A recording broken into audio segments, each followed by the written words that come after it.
હવે સમાચારોમાં આગળ વાત કરીએ આપણે રાજકોટની તો રાજકોટ જિલ્લાના જેતપુરમાં જેતલસર જંકશનના રેલવે પુલ પર વહેલી સવારે એક ભયંકર કાર અકસ્માત સર્જાયો હતો। પૂરપાટ ઝડપે ચાલતી સ્કોડા કાર પુલના ડિવાઈડર સાથે અથડાઈ હતી।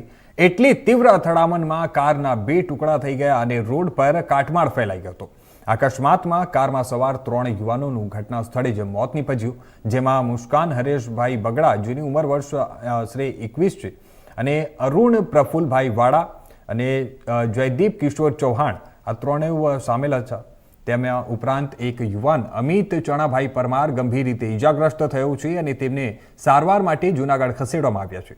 જોકે સારવાર દરમિયાન જયદીપ ચૌહાણનું પણ મોત નીપજ્યું છે, જેથી કુલ 3 યુવાનોનું મૃત્યુ નોંધાયું। આ ઘટનાની વિગતો મુજબ આપણે વાત કરીએ તો 4 યુવાનો જૂનાગઢમાં શિવરાત્રીનો મેળો માણવા માટે ગયા હતા અને તે બાદ પરત ફરી રહ્યા હતા। તે સમયે કાર રોકેટ ગતિએ ચાલી રહી હતી। અકસ્માતના પગલે મૃતકોને જેતપુર સરકારી હોસ્પિટલમાં પોસ્ટમોર્ટમ માટે ખસેડવામાં આવ્યો છે।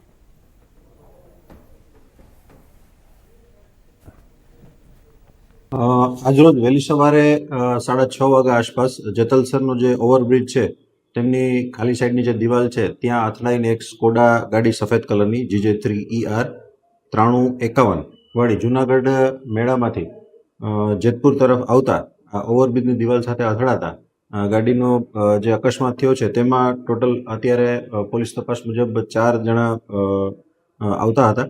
એમાંથી ઘટના સ્થળે અરુણ પ્રફુલભાઈ વાળા તેમજ મુસ્કાનબેન હરેશભાઈ બગડા તે ઘટના સ્થળ ઉપર જ મરણ ગયેલ હતા અને 2 જણા જે ગંભીર હતા, જયદીપ કિશોરભાઈ ચૌહાણ અને અમીશ ચન્નાભાઈ પરમાર, એમને જૂનાગઢ રિફર કરવામાં આવ્યા હતા। અત્યારે લેટેસ્ટ પરિસ્થિતિ મુજબ તપાસ કરતા જયદીપ કિશોરભાઈ ચૌહાણ કે જેમને પણ વધારે ઇન્જરી થયેલ હોય એમનું પણ મરણ ગયેલાનું અત્યારે સમાચાર આવે છે। એટલે ટોટલ આ અકસ્માતમાં 3 જણાના મૃત્યુ થયેલ છે। સર, આ અકસ્માત થવાનું કારણ શું?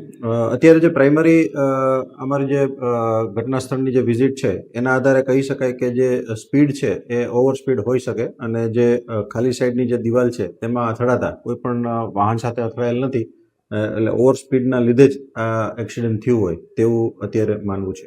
સર, આ કારમાં કેટલા લોકો સવાર હશે અંદાજિત? અત્યારે જે અમારે ધ્યાનમાં આવ્યું છે તેમાં 4 જણા સવાર હોય તેવું ફલિત થાય છે। તેમ છતાં હજી કોઈ વધારાના વ્યક્તિ હોય અને પછી જગ્યા સ્થળ ઉપરથી નીકળી ગયા હોય તો એના માટેની તપાસ ચાલુ છે। હવે સમાચારોમાં આગળ